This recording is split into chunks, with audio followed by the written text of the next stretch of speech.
صلی علی رسولہ الکریم۔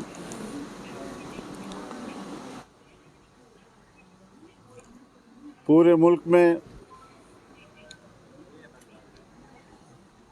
عام انتخابات کا اعلان ہو چکا ہے۔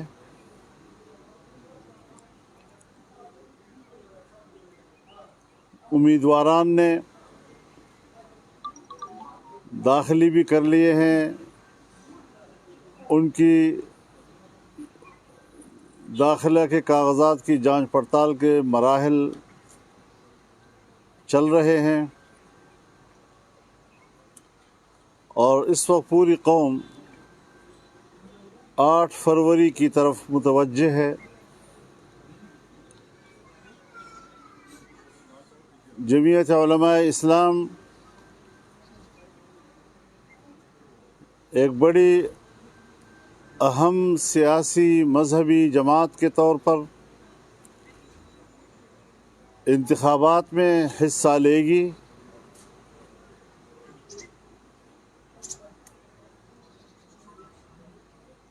عوام سے ہمارا رابطہ اور ہمارا تعلق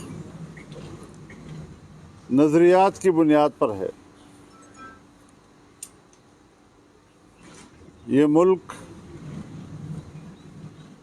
اسلام کے نام پر حاصل کیا گیا تھا۔ لا الہ الا اللہ کا نعرہ لگا کر لاکھوں مسلمانوں نے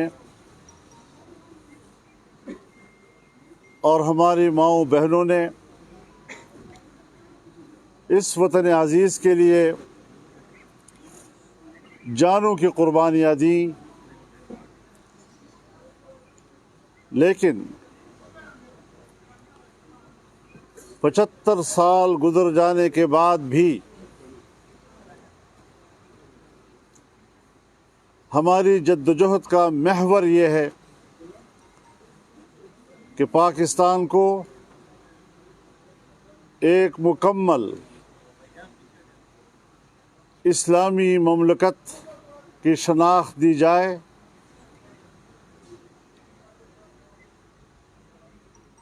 یہاں پر قرآن و سنت کا نظام ہو اور قرآن و سنت کی روشنی میں قانون سازی ہو، انسانی حقوق کا تحفظ ہو، اور عام آدمی کو پرامن زندگی گزارنے کے مواقع حاصل ہوں۔ تعلیم اور صحت ان کے بنیادی اور اساسی حقوق ہیں،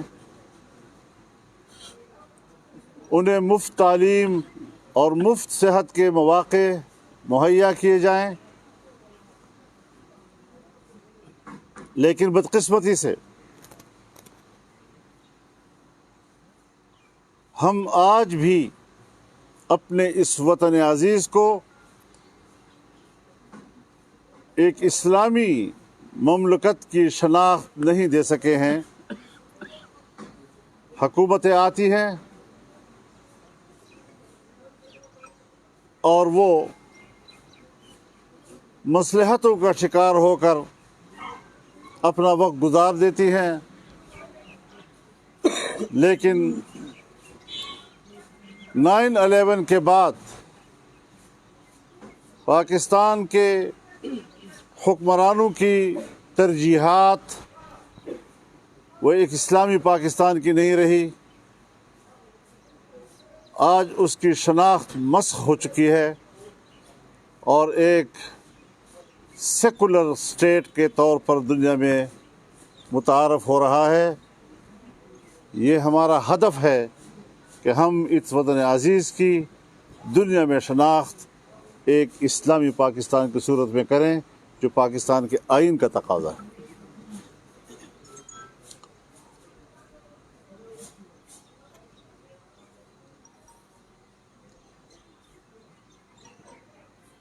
ہم پڑوسی ممالک کے ساتھ پرامن بقائے باہمی کے اصول پر زندگی گزارنا چاہتے ہیں۔ اختلافات کو بین الاقوامی اصول اور بین الاقوامی قوانین کے تابع ہوتے ہوئے حل کرنا چاہتے ہیں، مسائل کو مذاکرات کے ذریعے حل کرنا چاہتے ہیں، مسئلہ کشمیر کو سلامتی کونسل کی قراردادوں کے مطابق حل کرنا چاہتے ہیں،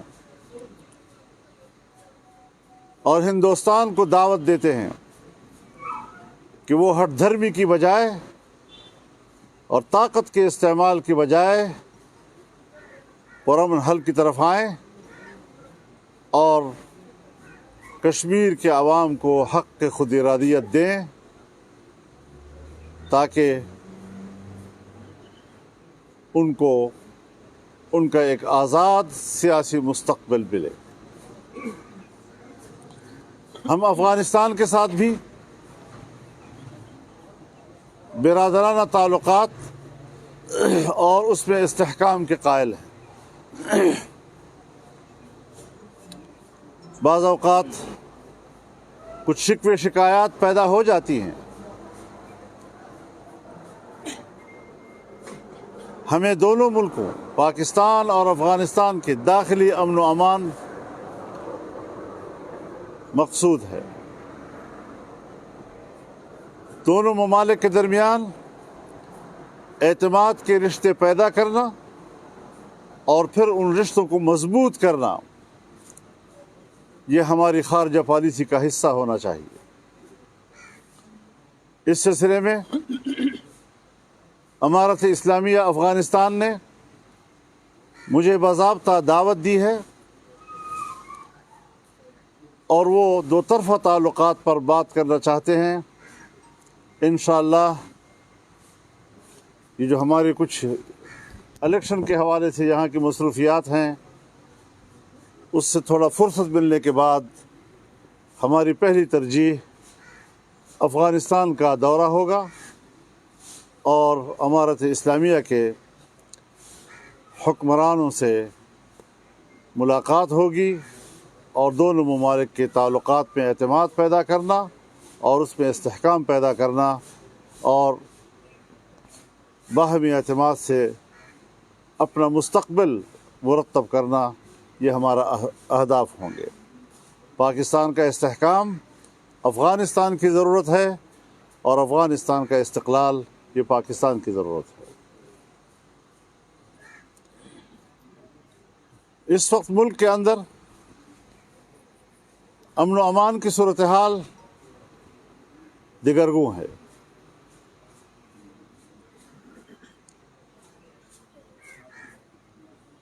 دو صوبے اس وقت بدامنی کی زد میں ہیں اور ہم مسلسل کہتے چلے آ رہے ہیں کہ جہاں ہمیں الیکشن دیا جائے وہاں انتخابی ماحول بھی ضروری ہے کہ لوگ اس ماحول میں آزادانہ طور پر ووٹ کا بھی استعمال کر سکیں اور تمام امیدوار یکساں طور پر عوام کے پاس جانے کے لیے پرامن ماحول حاصل کر سکیں۔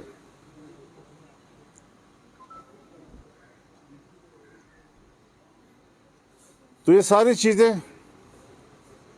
اگلے الیکشن میں ہمارے اہداف ہوں گے۔ فاٹا کے انضمام کے بعد بظاہر انضمام کا تجربہ ناکام نظر آ رہا ہے۔ جو وعدے وعید فاٹا کے عوام کے ساتھ ہوئے تھے 10% بھی اس پر عمل نہیں ہو رہا ہے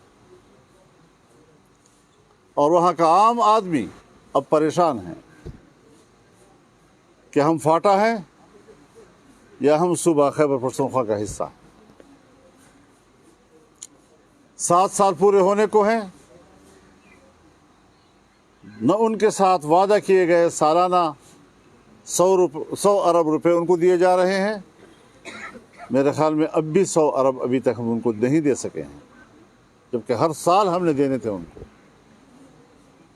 نہ وہاں پر عدالتیں بیٹھ سکتی ہیں، نہ وہاں پر لینڈ ریکارڈ تیار کیا جا سکا ہے، نہ وہاں اپنی زمینوں کے تقسیم کا کوئی نظام موجود ہے۔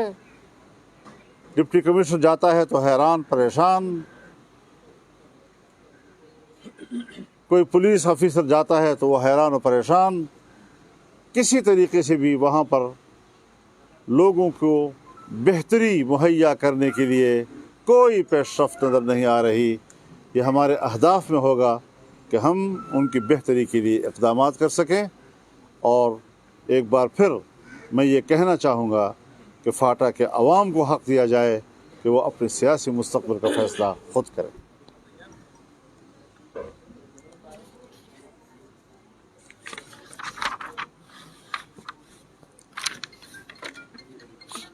اس وقت اسرائیل فلسطینی باشندوں پہ جس طرح بمباری کر رہا ہے، 20,000 سے زیادہ عام شہری اس وقت تک شہید ہو چکے ہیں ان کی بمباریوں کے نتیجے میں، اور ان میں 70% تعداد بچوں کی ہے یا خواتین کی ہے۔ یہ جنگ مجرم ہے اور دنیا کو جنگی جرم کا نوٹس لینا چاہیے۔ امریکہ کس طرح انسانی حقوق کی بات کرتا ہے، یورپ کس طرح انسانی حقوق کی بات کرتا ہے، جبکہ دوسری طرف وہ ایک جنگی جرم کو سپورٹ کر رہا ہے، بچوں اور خواتین کے قتل کو سپورٹ کر رہا ہے۔ یہ بذات خود ایک جنگی جرم ہے۔ عالمی عدالت انصاف اس کا نوٹس لے، انسانی حقوق کی تنظیمیں اس کا نوٹس لیں۔ اسرائیل کا یہ خیال تھا کہ ہم اتنے بڑے پیمانے پر جب تباہی مچائیں گے، غزہ پر ہم بمباریاں کریں گے، ان کے نقصانات ہوں گے، اس سے فلسطین کی جو دفاعی تحریک ہے اور جو 7 اکتوبر کو سامنے آئی ہے وہ مرعوب ہو جائے گی، وہ دم توڑ دے گی، لیکن ایسا نہیں ہوا۔ فلسطینی مردانہ وار لڑ رہے ہیں اور اسرائیل کی فوج، ان کے دفاعی قوت اور اس کا تکبر ان مجاہدین نے زمین بوس کر دیا ہے، خاک پہ ملا دیا ہے۔ اور اب اسرائیل اپنے وجود کی جنگ لڑے گا کہ میں اپنی بقا کی جنگ کیسے لڑوں۔ یہاں پر وہ آ گیا ہے، اب اس کی بقا کا کوئی امکانات بظاہر نہیں نظر آ رہے۔ فلسطینی آزادی کی جنگ لڑ رہے ہیں، اور معاہدہ دالفور ایک ناجائز معاہدہ تھا۔ قائد اعظم نے اس کو ناجائز بچہ کہا۔ پاکستان کی قرارداد میں فلسطینیوں کے شانہ بشانہ کھڑے ہونے کا حصہ شامل کیا گیا۔ یہ تمام ہماری تاریخ ہے، اس کے باوجود یہاں پر اسرائیل کو تسلیم کرنے کے لیے ایک باقاعدہ حکومت جمائی گئی، ایک اقتدار بنایا گیا تاکہ اسرائیل کو تسلیم کرایا جا سکے پاکستان سے۔ لیکن الحمدللہ یہاں پاکستان کی سرزمین پر جمعیت علماء اسلام رکاوٹ رہی۔ ملین مارچ ہم نے کی اس تصور کے خلاف، اور میڈیا پر ہم نے ان کی زبانیں روک دیں، اور عالمی سطح پر حماس نے، ان کے مجاہدین نے، غزہ کے مجاہدین نے قربانیاں دے کر عالمی فکر کو تبدیل کر دیا ہے۔ مسئلہ فلسطین کو اس کے اپنے اصلی موقف کے ساتھ انہوں نے دوبارہ زندہ کر دیا ہے۔ اس حوالے سے سب سے پہلے ہم نے اقدام کیا، حماس کی قیادت سے ملنے کے لیے میں خود قطر گیا اور دنیا کو ان کی طرف متوجہ کیا۔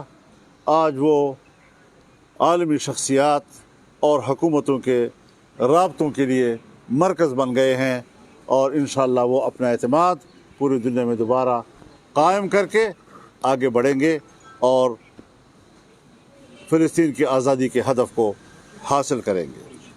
میں فلسطین کے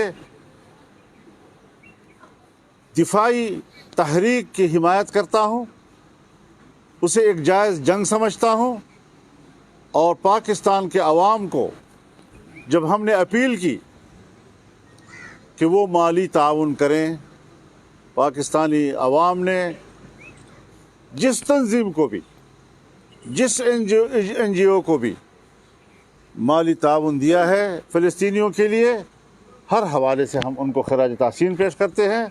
پاکستانی قوم کا ہم شکریہ ادا کرتے ہیں کہ وہ اس مرحلے پر عوامی سطح پر بھی فلسطینیوں کے ساتھ کھڑے ہو گئے۔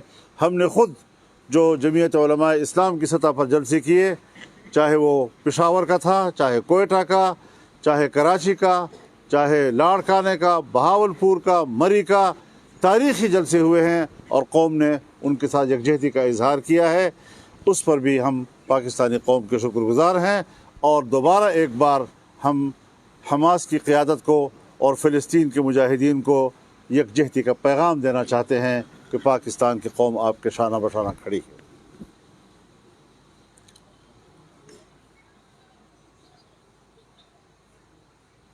مولانا صاحب یہ بتائیے کہ آپ نے الیکشن کی بات کی، الیکشن سے ہوا بلوچستان سے ایک دھرنا، ایک لوگ آئے ہوئے ہیں لاپتہ افراد کے مسئلے پہ، کیونکہ بلوچستان اور خیبر پختونخوا کا مسئلہ ہے، وہ آپ کے پریس کانفرنس پہ نظر نہیں آئے، تو اس پہ آپ کیا کہتے؟ دوسرا یہ کہ ٹی ٹی پی کا بھی یہ موقف ہے کہ فاٹا مرجر کو ختم کیا جائے، آپ نے بھی آج کیا کہہ رہے ہیں؟ میں نے بھی آج، یعنی آپ نے کریڈٹ سارا ٹی ٹی پی کو دے دیا، اور میں آج، خدا کا خوف کرو یار، یہ تو موقف ابتدا سے ہم نے لڑا ہے، پارلیمنٹ میں ہم نے لڑا ہے، میاں نواز شریف صاحب کی اتحادی ہو کر ہم نے اتحادی حکومت کے ساتھ اختلاف رائے کیا تھا، اور ہم اپنا موقف پیش کر رہے ہیں۔ آپ کس طرح ایک سیاسی محاذ سے اس مسئلے کو اٹھا کر دوسری طرف پھینک رہے ہیں؟ مجھے کسی صحافی سے یہ توقع نہیں ہو سکتی۔ وہ ہم بار بار ان کے دھرنے میں جا چکے ہیں، ان کے ساتھ ہم یکجہتی کر چکے ہیں، اور اس موقع پر ہم قائم ہیں کہ قانون کے حوالے کیا جائے معاملات کو۔ دو قومی جو فلسطین کے حوالے سے ہے، پھر ایک کمپین چل رہی ہے کہ دو ملکی جو ہے فلسطین کو بھی اور اسرائیل کے بھی حوالے سے، اگر یہ نقطہ نظر بدقسمتی سے ہمارے نگران وزیر اعظم نے، جس کو شاید سیاست کے ابجد کا بھی پتہ نہیں ہے لیکن ملک کا وزیر اعظم ٹھہرے ہماری قسمت، انہوں نے کہا ہے کہ قائد اعظم نے بھلا کہا ہو، ہم اسے اختلاف کر سکتے ہیں۔ کل کوئی آدمی اٹھے گا اور کہے گا قائد اعظم نے بھلا دو قومی نظریے کی بات کی ہو، ہم اس سے اختلاف کر رہے ہیں، ہم ان کو نہیں مانتے، پاکستان کا وجود غلط تھا، اثر نو مسئلہ اٹھایا جا سکتا ہے، کس طرح متوجہ کیا انہوں نے؟ کیا پنڈورا بس وہ کھول رہے ہیں جی؟ اب پاکستان ایک ملک ہے، ایک حقیقت ہے، اس وقت اختلاف رائے کا حق تھا، ایک جمہوری رائے تھی، بننے کے بعد اس کے وجود کا تحفظ یہ ہمارا فرض بن گیا، لہٰذا یہ چیزیں اسرائیل کے لیے دلیل نہیں بن سکتی۔ اگر اسرائیل کے لیے دلیل بنتی تو پاکستان کے قیام کے حوالے سے دو قومی نظریہ تو 1940 میں طے ہوا تھا، اس کے باوجود قائد اعظم نے کیوں کہا کہ وہ غلط ہے؟ پھر جب 48 میں وہ بنا اور قائد اعظم حیات تھے اور انہوں نے ناجائز بچہ کہا اس کو، تو وہ ساری چیزیں دو ریاستی تصور کو کی نفی کرتی ہیں۔ پاکستان کا ڈی این اے یہی ہے کہ وہ اسرائیل کے وجود کو تسلیم نہ کرے اور فلسطینیوں کے حق کو تسلیم کرے۔ مولانا صاحب یہ فرمائیں کہ آپ نے دو صوبوں میں امن و امان کی بات کی، کیا پاکستان کی تاریخ میں کبھی ایسا ہوا کہ لوگوں سے کاغذات چھینے جائیں؟ پرویز الہی کی بیوی کے ساتھ جو ہوا، عثمان ڈار کی والدہ کے ساتھ جو ہوا، جو شاہ ملک قریشی کے ساتھ ہوا، کیا کبھی ایسا بھی ہوا؟ یہ بھی لیول پلینگ فیلڈ ہونی چاہیے۔ میرے خیال میں یہ جہاں تک اصولی بات ہے تو یہ چیز غلط ہے، نمبر ایک۔ نمبر دو یہ کہ یہ فضا کیوں بنائی جا رہی ہے؟ پی ٹی آئی کے ساتھ زیادتی نہیں ہو رہی، پی ٹی آئی کو اس الیکشن میں پروجیکٹ کرنے کا پر کام ہو رہا ہے۔ یہ چیزیں ہم سمجھتے ہیں جی، ان چیزوں کو دوسرے پہلو کو بھی دیکھنا چاہیے کہ جو لوگ اس ملک پہ لائے گئے، معیشت تباہ کر دی گئی، اور آپ نے عوام کو اور ملک کی معیشت کو دیکھا کہ جس دن عدالت نے ان کے حق میں فیصلہ دیا، اگلے دن ہماری اسٹاک ایکسچینج -500 چلی گئی، -500 پہ چلی گئی۔ جب کل اس کے آگے 2 دنوں کے بعد پھر دوسرا فیصلہ آیا کہ نہیں، نااہلی برقرار رہے گی، ہم 1500 प्लस पे चले गए दोबारा जी। यानी कौम खौफ खा रही है, मुल्क की मईशत तबाह हो रही है। वो को पता है कि मुल्क की मईशत की तबाही उनका एजेंडा था, और अगर दोबारा आते हैं तो मुल्क की तकसीम का सबब बनेंगे और कोई नतीजा नहीं निकलेगा। लिहाजा इस अंसर के खिलाफ कौम को एक सफ होना होगा और इन चीज़ों पे न जाए, रोज़मर्रा के नजरियाती तौर पर सोचे कि ये लोग कौन हैं।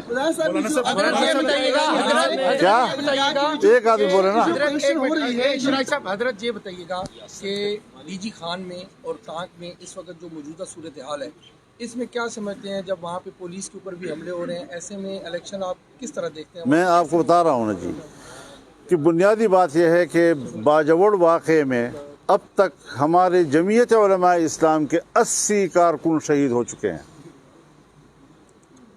हम तो खून के तालाब में खड़े हैं। इस वक्त भी वहाँ के बाज़ारों में इश्तिहार लगाए जा रहे हैं कि ये डेमोक्रेसी की बात करने वाले काफिर हैं, इनके जलसे में जाए तो लोग एहतियात से जाएंगे। हमें इन हालात का सामना है, और हमारे चीफ इलेक्शन कमिश्नर साहब कहते हैं कि 2 सूबों में अमन व अमान की सूरत हाल ख़राब है, लेकिन मैं दुआगो हूँ। क्या दुआगो है? उनको 3 जजों ने बुलाया, 3 जजों ने बुलाकर उनसे कहा कि अपील दायर करो। अभी अभी उसको अपील दायर करवाई, इशा के वक्त कोर्ट खोली गई, 3 जज बैठे, उनको कहा कि अपील दायर करो।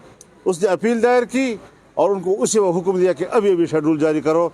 अगर चीफ इलेक्शन कमिश्नर ने और इलेक्शन कमीशन ने शेड्यूल जारी करना है और सुप्रीम कोर्ट के हुक्म पे करना है, तो इलेक्शन कमीशन कब आज़ाद इदारा हुआ? कब हम ये समझें कि इलेक्शन का मामला, उसके तमाम इख्तियारात इलेक्शन कमीशन के पास हैं? अगर मेरा एक कारकुन इस इंतखाबी मुहिम के दौरान ज़ख्मी हुआ या शहीद हुआ, उसका ज़िम्मेदार चीफ इलेक्शन कमिश्नर और चीफ जस्टिस ऑफ पाकिस्तान होगा। मैं इलेक्शन, और जब हम ऐसी बात करते हैं, जब हम ऐसे हक़ाइक़ की बात करते हैं, तो फ़ौरन पीछे शुरू कर देते हैं लाहिका कि इलेक्शन से भाग रहे हैं। इलेक्शन के लिए मैंने 3.5 साल जंग लड़ी है। मैं इलेक्शन का तलबगार हूँ, लेकिन क्या मुझे इलेक्शन ये हक नहीं पहुँचता कि मैं इलेक्शन मांगूँ और इलेक्शन का माहौल भी का मुतालबा भी करूँ? पीटीआई की प्रोजेक्शन हो रही है, करवाई जा रही है, ये कौन कर रहा है? दूसरे अभी तो सहाफ़ी कर रहे हैं, बाकी मुझे मौलाना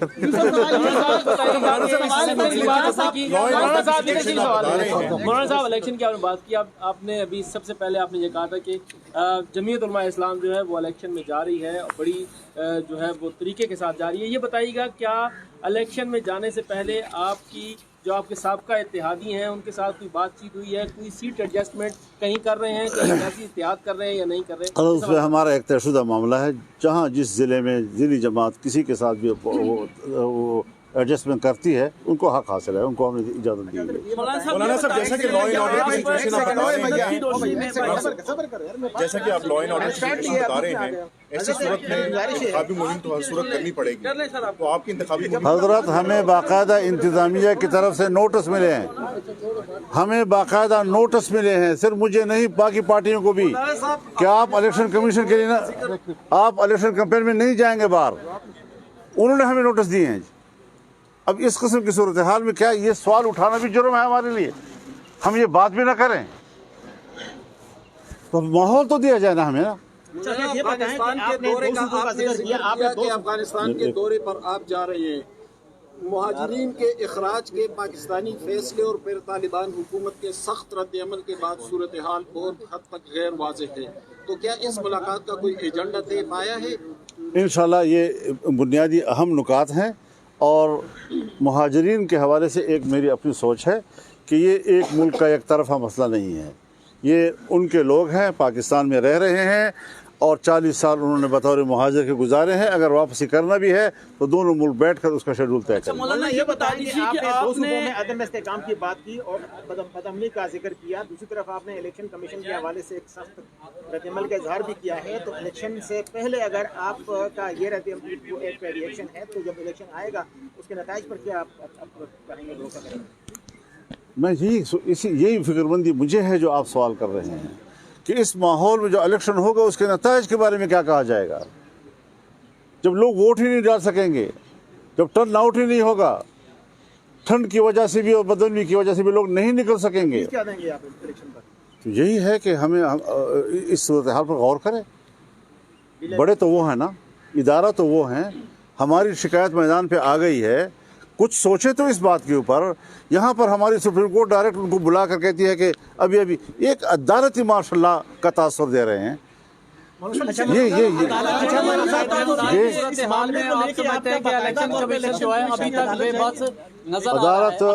अदालत सब कुछ कर चुकी है, अब तो अवामी अदालत भी ही जाने की गुंजाइश रह गई। पहले पीटीआई के खिलाफ फैसला आता था तो पीटीआई लाहौर हाईकोर्ट जाती थी, अब पीटीआई के खिलाफ या इमरान खान के खिलाफ फैसला आता है वो पेशावर हाईकोर्ट जाती है। आप ये नहीं समझते कि मैच फिक्स है? पेशावर हाईकोर्ट में जिस जज साहब ने फैसला दिया है, पहले तो ये देखना है कि इलेक्शन कमीशन का जो फैसला है उनके निशान पर पाबंदी लगाने का, वो पूरे मुल्क पर हावी है, उसका जो रिडक्शन पूरा मुल्क है। और पेशावर हाई कोर्ट के हुदूद जो है वो सिर्फ अपना सूबा है। एक सूबा पूरे मुल्क के फैसला कैसे कर सकता है कि उसको निशान दिया जाए? दूसरी बात यह है कि यही जज पीटीआई की हुकूमत में एडिशनल एडवोकेट जनरल उनका रहा है, और पिछले इलेक्शन में इसका एक कज़न जो है वो इलेक्शन लड़ रहा था, और अभी ये जब जज है तो उसका दूसरा कज़न जो है वो हमारे इलाके में इलेक्शन लड़ रहा है। अब जो इस तरीके से पीटीआई के पार्टी का एक हिस्सा नज़र आते हैं, बराह रास्त न सही, बिलवास्ता सही, ख़ानदानी लिहाज से सही, उनसे हम क्या तवक्को रखें कि वो इस किस्म के फैसले किस बुनियाद पर कर रहे हैं? लिहाजा ऐसे फैसलों पर कौम एतमाद नहीं कर रही है, और हम पर उन लोगों को दोबारा मुसल्लत करने के रास्ते दिए जा रहे हैं जो मुल्क की मईशत को तबाह करे, आलमी बिरादरी में हमारे एतमाद को तबाह करे, पाकिस्तान के दोस्तों को पाकिस्तान से दूर करे, यहाँ पर सरमायाकारी का रास्ता रोके। अच्छा मौलाना, ये बताइए जी आपने कुरान और सुन्नत की रोशनी में निज़ाम के कायम करने का मुतालबा किया जो वजाहत आपको मंशूर है। 16 माह आपकी इत्तेहादी हुकूमत रही है, आपने कोई एक इक़दाम जो इस निज़ाम को कायम करने के हवाले से लिया हो? और अगर ऐसा नहीं हुआ, क्या ये इतना अहम मामला नहीं है कि हुकूमत से अलहदा हो जाना चाहिए था? बिल्कुल आपकी बात सही है। मैं जमहूरी आदमी हूँ और मैं जोहद मुसलसल पे यकीन रखता हूँ। एक दफ़ा ब्रेक लग जाए और बर्तन तोड़ दो, मैं उस वाला नहीं हूँ। मैं हुकूमत में भी शामिल होता हूँ दूसरी जमातों के साथ, तो मैं अपना फ़र्ज़ पूरा करता हूँ कि भाई ये करना है, लेकिन उससे तवक्को नहीं वाबस्ता करता कि खामखा उससे वो सब कुछ कर लेना है, क्योंकि शायद उसके मंशूर की तरजीहात में ना हो। तो यहाँ पर जो सूरत हाल थी वो सूरत हाल बिल्कुल आर्जी थी। एक फितने से हमने निजात हासिल करनी थी और अपने एक पुरअमन पाकिस्तान की तरफ और एक मुस्तहकम हमने मुल्क को मुश्किल से डिफ़ॉल्ट से निकाला है, लेकिन आज फिर डिफ़ॉल्ट का ख़तरा हो गया है। जब हम निकले हैं तो मुल्क माशी लिहाज से, लिहाजा हर मौके के अपनी तरजीहात होती हैं। हम हर चीज़ को हिकमत के साथ देखते हैं, अपने मुतालबे का मकाम भी जानते हैं और फौरी जो ज़रूरतें होती हैं उसको भी हम जानते हैं। मौलाना साहब, मेरा सवाल ये है कि आपने जो खदशात का भी इजहार किया है इलेक्शन के हवाले से, और आप ये 2 सूबे इलेक्शन में प्रैक्टिकली हिस्सा नहीं लेंगे तो कंट्रोवर्शियल हो जाएगा या उसका नताइज क्या होंगे, इसके लिए आपकी सबसे बड़ी जो हदीफ जमात है या इत्तेहादी जमात है, मुस्लिम लीग नून है, तो क्या आप लोग रिटर्न इसकी तरफ नहीं जा सकते कि एप्लीकेशन दी जाए कि इस पर नजरसानी की जाए जो शेड्यूल है? एक दूसरा छोटा सा सवाल इससे रिलेटेड ये है कि इस वक्त मुल्क को इस्तेकाम चाहिए, उसके लिए स्टेबिलिटी और 5 साल गवर्नमेंट चाहिए। तो जब आप पीडीएम की गवर्नमेंट बनी, अब आप लोग मुशावरत भी कर रहे हैं, मियाँ साहब भी वापस आए, तो आने वाली गवर्नमेंट 5 साल के लिए होगी या 3 साल के लिए प्राइम मिनिस्टर आएगी? वही प्रैक्टिस है। पहली बात यह है आपकी कि देखिए हम अदालत में जाएंगे, कैसे जाएंगे हम? मुझे 1000 पीटीआई से इख्तलाफ है। लाहौर हाई कोर्ट ने एक फ़ैसला दिया, क्या सुप्रीम कोर्ट का फ़र्ज़ नहीं था कि वो पहले उस पिटीशन को सुने? बजाय सुनने के उनको शोकाज़ जारी कर दिया, उसको शोकाज़ जारी कर दिया उन्होंने। अब इस रवैये के साथ हम नजरसानी की दरख्वास्त कैसे दें, किसको दें? ये हमारे सीनियर वकील बैठे हुए हैं, बार एसोसिएशन के साबिक़ सदर हैं, ये बताएं कि क्या ऐसे कोर्ट में हमारे जाने से कोई इंसाफ के तवक्कुआत हो सकते हैं? तो हम अपना राय दे रहे हैं, अपना तासुर पेश कर रहे हैं कि ये सूरत हाल, इस पर हमारी एक राय बनती है। अदालत जो फैसला देती है वो पब्लिक की मिल्कियत बन जाती है और उस पर राय देना ये कोई जुर्म नहीं है, हम मुतमईन नहीं है। मौलाना साहब, मुस्लिम लीग नून के साथ खैबर पख्तूनख्वा में सीट एडजस्टमेंट का कोई प्लान है? और दूसरा ये है कि टीटीपी के साथ साबका हुकूमत पीटीआई की जो हुकूमत थी उसमें कई मुज़ाकरात हुए, यहाँ से बाकायदा जरगे गए जिसमें जमीयत उलमा इस्लाम के रहनुमा थे। आपके जाने के बाद क्या आपके ख्याल में पाकिस्तान में कुछ अमन आ जाएगा?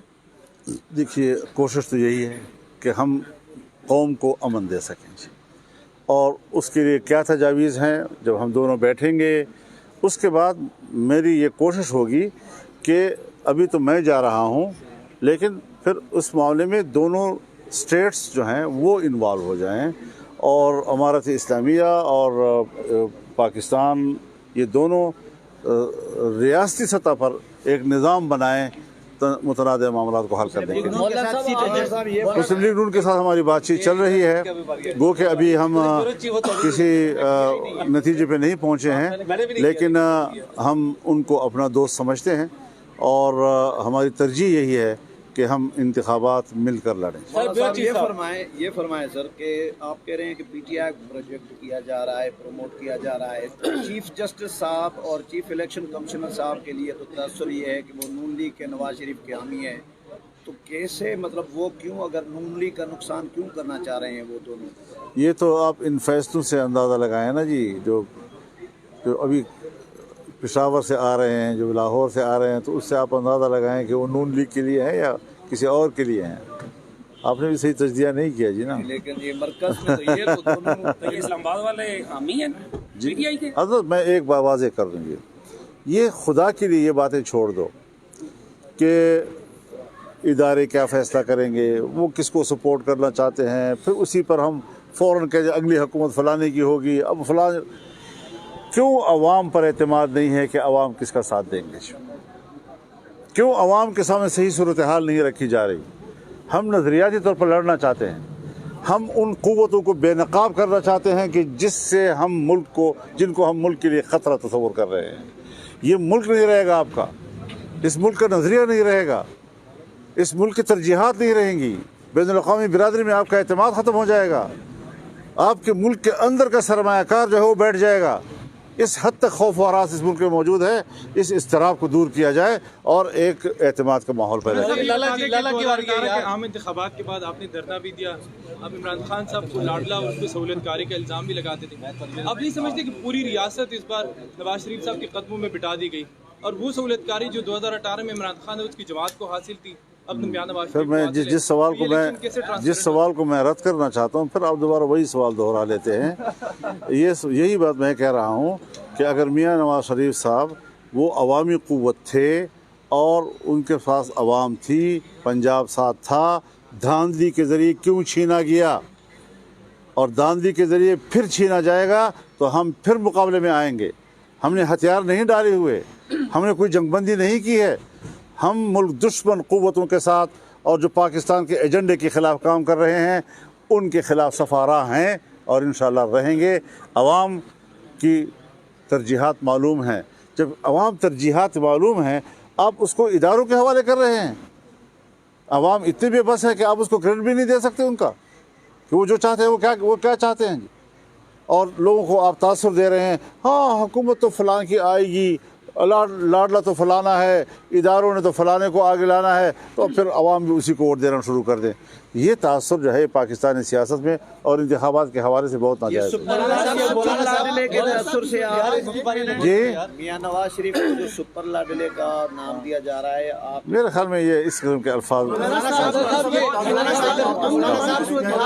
जी तासुर जो आप बता रहे हैं, इसमें जो मामला है वो बताया जा रहा है कि सदर आप होंगे, वज़ीर आज़म होंगे, अपोजिशन लीडर आसिफ अली जरदारी होंगे। ये एक मॉडल है जिसपे ये काम इस वक्त किया जाता है, तो आपको सुधारत की नहीं हुई है? आपका बहुत बहुत शुक्रिया जी, आपका बहुत बहुत शुक्रिया जी। बिल्कुल, अगर ऐसा होता है आपको शुक्रिया जी।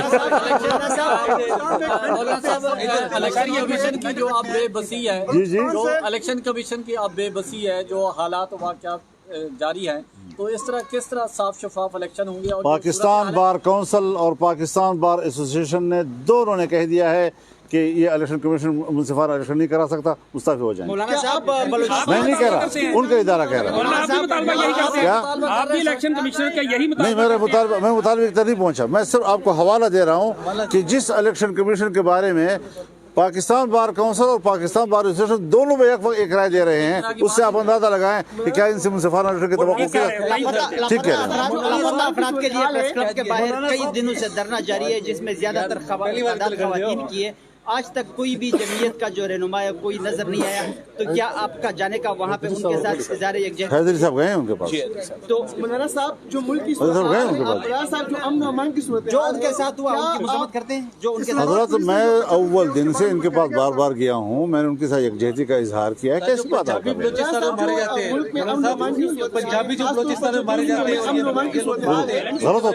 गलत होता है, दहशत गर्दी है, वो दहशत गर्दी है। ये ना जाता रहा। क्या आप 8 फरवरी के इंतखाबात फौज की निगरानी में कराने का मुतालबा करेंगे?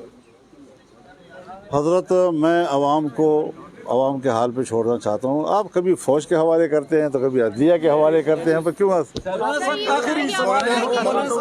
कहा है कि अवाम पे छोड़ दें हम चीज़ें। क्या पाकिस्तान में कभी आज़ादाना इलेक्शन हो चुके हैं आप तक इदारों की मुदाखलत के बगैर? पाकिस्तान में इस तरह का सिस्टम अभी हमारे पास इदारे हैं ऐसे कि जो आज़ादाना इलेक्शन करवा सकें? दूसरा सवाल मेरा ये कि आप कह रहे हैं अफगानिस्तान के साथ हम जो है तल्लुकात बनाने जा रहे हैं और आप विजिट भी करेंगे, तलिबान हुकूमत को आप तस्लीम करते? क्या वहाँ से अगर आए कि शरीयत नाफिज कर दी जाए पाकिस्तान में, तो इसको आप कैसे देखेंगे? इसकी वो करेंगे मुखालफत? देखिए, हम तो आइन को देखते हैं। आइन पाकिस्तान पार्लियामेंट की जिम्मेदारी करार देता है कि वो कानून साजी करे और कुरान और सुन्नत के मुताबिक करे और उसके खिलाफ ना करे।